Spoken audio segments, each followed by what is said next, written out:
Although the white Christians of Spain deeply desired, during this entire period, to expel the blackamoors from their country, it is nevertheless an undisputed historical fact that medieval Spain was the cultural, educational, and scientific center of Europe.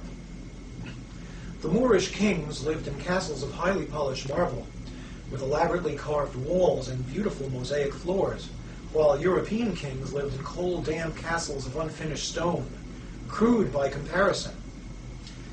The streets of Spain's capital city, Córdoba, were well paved and completely illuminated by public lights, at a time when the streets of London were dark and covered with mud.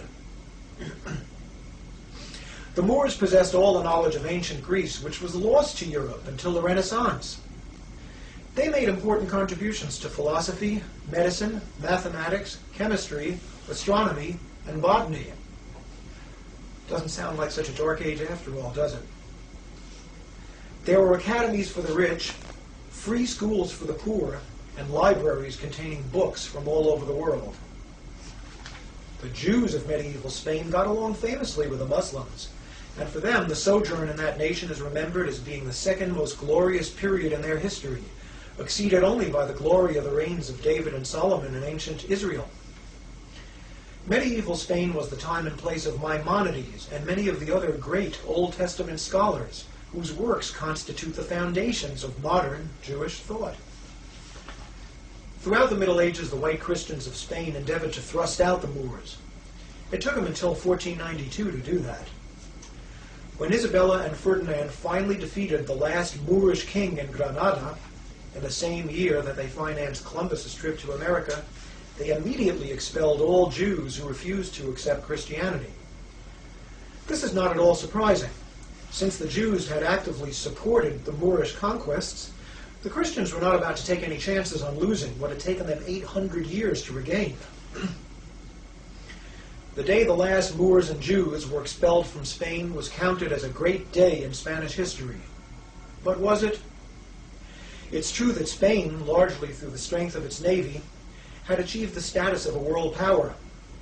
But in less than a century, the Spanish Armada was defeated by England, and the nation went into a great decline. Now we're going to ask a very important question. During the Middle Ages, were Spain's Muslim rulers really black? It's almost inevitable that white people who have never been taught black history will ask this question. Were they really black? After all, Moors are kind of Arabic. They're not really Negro, are they? And the answer to the question is that there was more than one race involved. Again, as I told you before, in the beginning there was the Umayyad dynasty, and they were mainly Arabic, although there were some blacks there. But by about the time of the Crusades, the Umayyad dynasty became soft and complacent, and the forces of Christianity were rising up in Spain and threatening to overthrow Islam. A second dynasty of kings arose called the Almoravids. They came out of Senegal, which is right in the middle of Africa. That's about as black as you can get. They conquered Spain, and they were the rulers from then until the end. Centuries. There's no question that Spain was ruled by blacks, at least during the latter part of the Middle Ages. The third dynasty, the Almohads, was also a mixed dynasty. The greatest of the Almohad kings was a fellow who they called Al-Mansur, which means the Invincible. His actual name was Yaqub ibn Yusuf, which means Jacob, son of Joseph, almost like a Jewish name. Al-Mansur arose at a time when the Christian forces were really rearing up and threatening to expel Islam. The Christians put together a huge army of 300,000 men at a place called Alarcos. Al-Mansur called together all the forces of Islam from all across North Africa, all the way to Egypt, and put together an army which beat the Christians at Al-Alarcos in one of the greatest battles in history. Now, Al-Mansur was the son of a man who was described as being of mixed race, but his mother was a full-blooded Negro slave from Senegal or Timbuktu. That makes Al-Mansur at least 75% Negro. And that's about as colored as any black man walking the streets of America today. So the answer to the question is yes, Spain was ruled by blacks, during the period when it was indisputably the cultural, scientific, and educational center of Europe, believe it or not. Now, the slightly out-of-focus map on the left-hand side of your screen shows the approximate boundaries of the medieval Great Black Sub-Saharan Kingdom, known variously as Ghana and then Mali and later Songhai, all the same kingdom, a rather large kingdom. The yellow color shows the modern nation of Mali, which is, of course, much smaller. And right in the midst of it is a large black arrow showing the location of Timbuktu, the greatest city of that nation. I'd like to read you something about Timbuktu. This kingdom was originally called the Kingdom of Ghana. From about 300 AD up to the time of the Crusades, Ghana was a Jewish nation. This has been documented by the writings of one Eldad the Danite, whose works constitute the main historical source of information for this time or place. So this was a Jewish kingdom. Did you know that there were Jewish kingdoms in Africa? After North Africa was converted to Islam, an immensely lucrative trade developed between Ghana and the Islamic states to the north.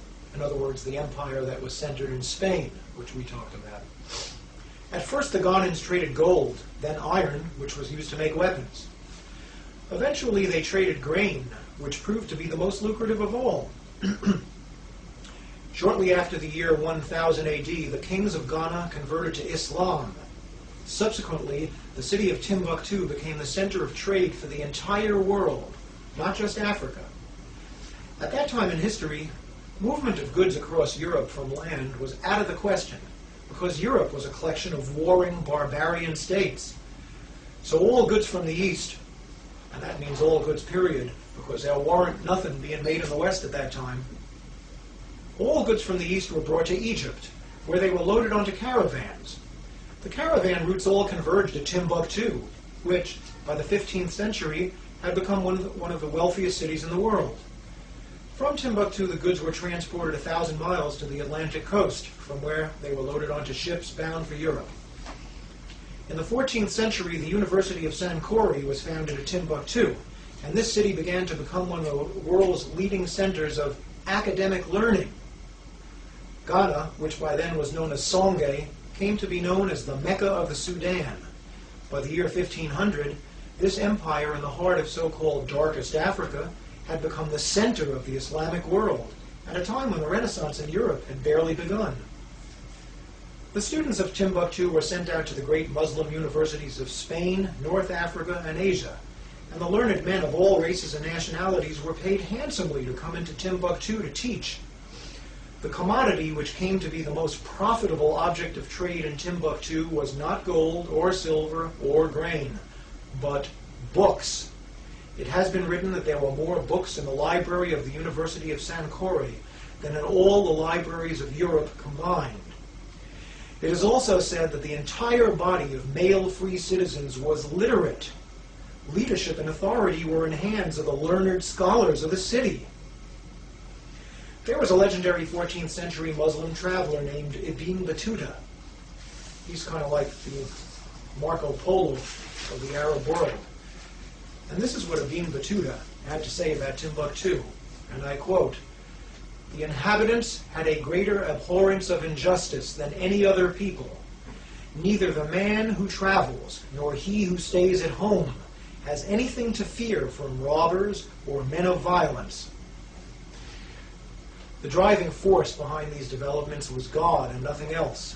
Timbuktu arose as a Jewish empire and blossomed under the banners of Islam. There's no question about what the source of greatness was, not black skin color, but God. So maybe you're starting to understand what I mean when I say, whoever you thought you were, you're a Jew. We're out of time now. Please tune in next week when we're going to talk about the relationship between God and enlightenment. Are there two different ultimate realities, or are these two the same? Or maybe they're both wrong. If you want to know the answer to the question, tune in next week and find out. Thank you, and goodbye.